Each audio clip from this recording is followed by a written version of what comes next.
Channel. सो दोस्तों market बहुत ही बढ़िया जा रहा है। जैसे कि मैंने आप लोगों को कहा था कि मार्केट में डोमिनेंस कम होगा बिटकॉइन का, तो आप लोगों को ऑल्टो कॉइन के अंदर फ़र्क नज़र आएगा। जैसा एग्जैक्टली वैसा ही अभी यहाँ पर आप लोगों को देखने को मिल रहा है।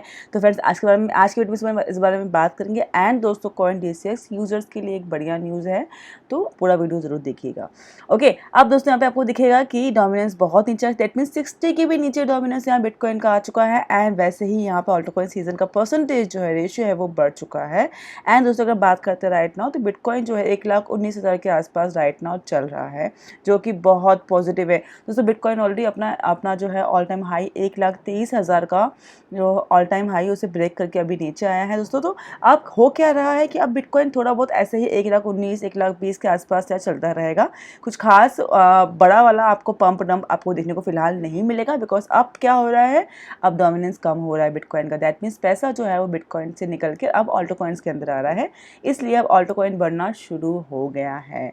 ओके, एंड दोस्तों ऑल्टो कॉइन सीजन भी दोस्तों आपको दिख रहा है 57। दैट मीन्स रेशियो जो है वो पॉजिटिव हो रहा है यहाँ पे। अब पैसा आप जो है ऑल्टो कॉइन्स के अंदर आना शुरू हो गया है। ठीक है, तो दोस्तों अब आपके पास जो भी आपने ऑल्टो कॉइन्स होल्ड किया हुआ है, उसे अब समय आ गया है प्रॉफिट उसके अंदर अर्न करने का। एंड दोस्तों अगर आप चाहते हो कि कौन से कॉइन में अभी राइट नाउ हम लोग इन्वेस्ट कर रहे हैं कि भाई कौन सा कॉइन जो है पोटेंशियल लगता है बढ़ने के, तो फ्रेंड्स उसके लिए मेरे पास आपके लिए बेस्ट कॉइन है, वो है हमारा इथेरियम। दोस्तों इथेरियम में एक कहते हैं दोस्तों ऑल टाइम हाई को इथेरियम जो है वो ब्रेक करने ही वाला है, बिकॉज ऑल टाइम हाई जो है वो 38 के आसपास है राइट नाउ बिटकॉइन का दोस्तों। एंड यहाँ पे अभी थोड़ा नीचे आया हुआ है फ्रेंड्स। इथेरियम मैंने अपने लास्ट वीडियो में बताया था आप लोगों को, इथेरियम बहुत ज़्यादा अंडर वैल्यू टोकन है राइट नाउ। बड़े बड़े इंस्टीट्यूट्स हो गए, ETFs हो गए, एंड बड़े बड़े दोस्तों वेल्स जो है वो अब इथेरियम के अंदर एंट्री बना रहे हैं दोस्तों। इथेरियम का 10,000 क्रॉस करना it's not a big deal. बहुत ही आराम से इथेरियम जो है वो अपना $10,000 का प्राइस जो है वो उसे क्रॉस कर सकता है इसी बुल रन में। ओके, ऐसा चांसेस फुल चांसेस है दोस्तों, बिकॉज एक ह्यूज इन्वेस्टमेंट जो है अब इथेरियम में आना शुरू हो चुका है दोस्तों। बिटकॉइन के बाद जो नेक्स्ट कॉइन आता है कॉइन मार्केट कैप के ऊपर, चाहे वो वॉल्यूम में, चाहे वो अपने वॉल्यूम के अलावा अपने मार्केट कैप के अगर बात करते हो, तो दोस्तों सभी में जो है इथेरियम सबसे ज़्यादा चल रहा है। ऑल्टो कॉइन से कंपेरिजन में टॉप ऑल्टो कॉइन्स में इथेरियम आता है। एंड दोस्तों बिटकॉइन के बाद जो नेक्स्ट नंबर आता है वो है इथेरियम। तो फ्रेंड्स इथेरियम एंड बिटकॉइन में आप देखेंगे कितना मेजर फ़र्क है। ठीक है, उसके सामने दोस्तों मेरे हिसाब से इथेरियम अभी बहुत ज़्यादा अंडर वैल्यू है। इथेरियम के लिए 10,000 क्रॉस करना कोई बड़ी बात नहीं है दोस्तों, उससे भी ये आगे जाएगा। लेकिन आप सोचिए कि 10,000 जब क्रॉस करेगा, लेकिन अभी किसका प्राइस क्या चल रहा है, आप दोस्तों जस्ट इमेजिन कीजिए कि अभी इसका प्राइस कितना नीचे है एंड आप इसके अंदर कितना प्रॉफिट बना सकते हो। तो फ्रेंड्स ये जो समय है आप लोगों के पास दोस्तों, अगर आप किसी बेस्ट टोकन में अर्न डालना चाहते हो, तो Ethereum I think it's the best option, जहाँ पर आप जो है एक अच्छा profit short term as well as long term earn कर सकते हैं। हिसाब से Ethereum is the best coin to buy now. Okay, and दोस्तों अब बात कर लेते हैं हम लोग CoinDCX के यूजर्स के लिए क्या न्यूज़ है। तो फ्रेंड्स आप लोगों को पता होगा कि CoinDCX जो है कल हैक हुआ था। अब दोस्तों काफ़ी लोग ऐसा भी कह रहे हैं कि भाई हैक है कि ये स्कैम है, कि ये इंडियन एक्सचेंज फिर से स्कैम तो नहीं कर रहा है। तो फ्रेंड्स यहाँ पर ऐसा कोई भी सीन नहीं हुआ है, यहाँ पर हैक ही हुआ है। एंड हैक हुआ है दैट मीन्स यहाँ पर दोस्तों इन्होंने साफ ये चीज़ बोली कि 44 मिलियंस का जो यहाँ पे एक्सप्लॉइट हुआ है सर्वर ब्रिज की वजह से हुआ है। Indian firm will cover loss. That means जो यहाँ पे लॉस हुआ है उसे CoinDCX कवर कर लेगा। ओके, एंड कुछ और दोस्तों चीज़ें यहाँ पे दी हुई है, जहाँ पर गुप्ता सेड, जो सुमित गुप्ता है वो को फाउंडर है CoinDCX का, said no customer fund will impact that and that the CoinDCX will cover the loss. That means CoinDCX के पास उतना बैकअप है कि वो उस लॉस को कवर कर सकता है।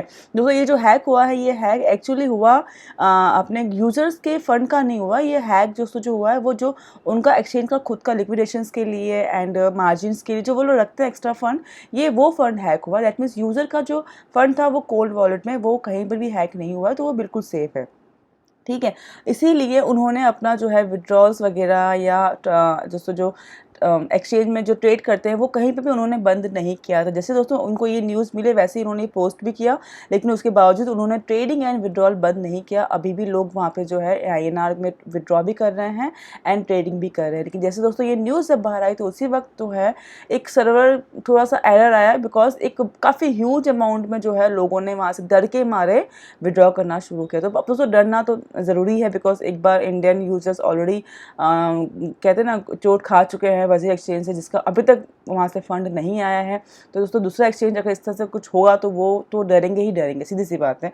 तो यहाँ पे वो थोड़ा सा डर गए हैं एंड पैनिक में उन्होंने विड्रॉ करना शुरू कर दिया। तो उस हिसाब से उस साइड टेम्प्रेरी कुछ टाइम के लिए, कुछ घंटों के लिए CoinDCS में एरर आ रहा था एंड वो विड्रॉ नहीं कर पाते, जो कि उन्होंने कहा भी था कि कुछ टाइम पे सब कुछ नॉर्मली हो जाएगा। एंड फ्रेंड्स वापस से ही जो है कुछ टाइम पे ही तो कुछ ही घंटों में वापस से back to normal CoinDCS run करना शुरू कर दिया है एंड एज यूजुअल INR में विड्रॉल हो गया या ट्रेडिंग हो गया, वो सब कुछ नॉर्मल चल रहा है। ओके, तो फ्रेंड्स यहाँ पे बहुत बड़ा अमाउंट का, यहाँ पे दोस्तों अगर कह लीजिए बड़ा अमाउंट का हैक नहीं था तो CoinDCS जो है वो झेल गया। अगर वजीर की तरह बिग अमाउंट का होता तो शायद वापस से इस बार हो सकता था कि इंडियन यूज़र्स एक बिग अमाउंट में सफ़र करते, लॉस करते, लेकिन यहाँ पे फिलहाल ऐसा नहीं हुआ है।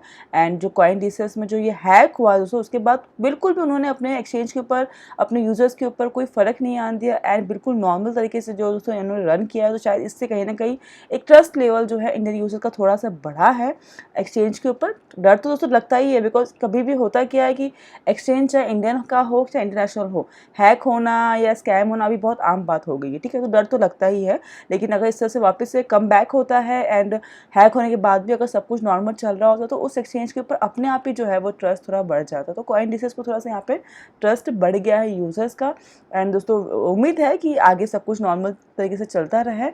एंड फिलहाल दोस्तों पॉजिटिव हूँ, CoinDCS में कुछ भी ऐसा फिलहाल इशू नहीं, सब कुछ संभाल लिया है CoinDCS वालों ने एंड जो हैक हुआ है वो उसे अपने हिसाब से रिकवर कर भी लेंगे। ओके, बाकी दोस्तों सब कुछ बाकी नॉर्मल है। ये दोस्तों अपडेट था यूज़र्स के लिए, डरने वाली बात नहीं। अगर आप यहाँ पे हैक ट्रेड करें तो आप ट्रेड कर सकते हो। अब दोस्तों आप मोस्ट इंपॉर्टेंट एक बात मैं आपको बोलूँगी कि कोई भी यूज़र हो, चाहे दोस्तों नॉर्मल यूज़र क्यों ना हो, अपने फंड को कभी भी किसी एक एक्सचेंज पे ना रखें, बिकॉज दोस्तों अभी ये हैक स्कैम बहुत नॉर्मल हो गया है। तो फंड को अपने जो है स्प्लिट कीजिए, अपने फंड को डिवाइड करके 3-4 एक्सचेंज को यूज़ कीजिए एंड वहाँ पर अपने फंड्स को थोड़ा थोड़ा रखिए। भले आपके पास $500 हो, भले आपके पास $1000 हो, आप उसे डिवाइड कीजिए ताकि आपका जो रिस्क है वो भी डिवाइड हो जाए। ओके, तो ये दोस्तों मेरे लिए मेरा आई थिंक बेस्ट एडवाइस होगा सारे ट्रेडर्स के लिए, जो भी दोस्तों यूज़र्स हैं मेरे, जो मुझे सुन रहे हैं, उन सब के लिए मैं यही बोलूँगी कि प्लीज़ अपने फंड्स को डिवाइड कीजिए, एक एक्सचेंज पे ना रखिए। भले आप इंडियन एक्सचेंज यूज़ करते हो लेकिन तभी भी उसे भी एक जगह पे ना रखिए। ओके, बिकॉज ये सब चीज़ें अभी बहुत नॉर्मल हो गया है एंड आगे भी होता रहेगा। तो आपका जो लॉस है वो थोड़ा कम हो जाए, इसीलिए आप लोगों के लिए बोलूँगी मैं। बाकी दोस्तों आप अपना भला खुद ही जानते हैं। मेरे हिसाब से दोस्तों मैंने अपना सब कुछ क्लियर समझा दिया आप लोगों को। आई होप वीडियो पसंद आएगा आप लोगों को। मिलते हैं इस वीडियो में। Take care for now, bye bye.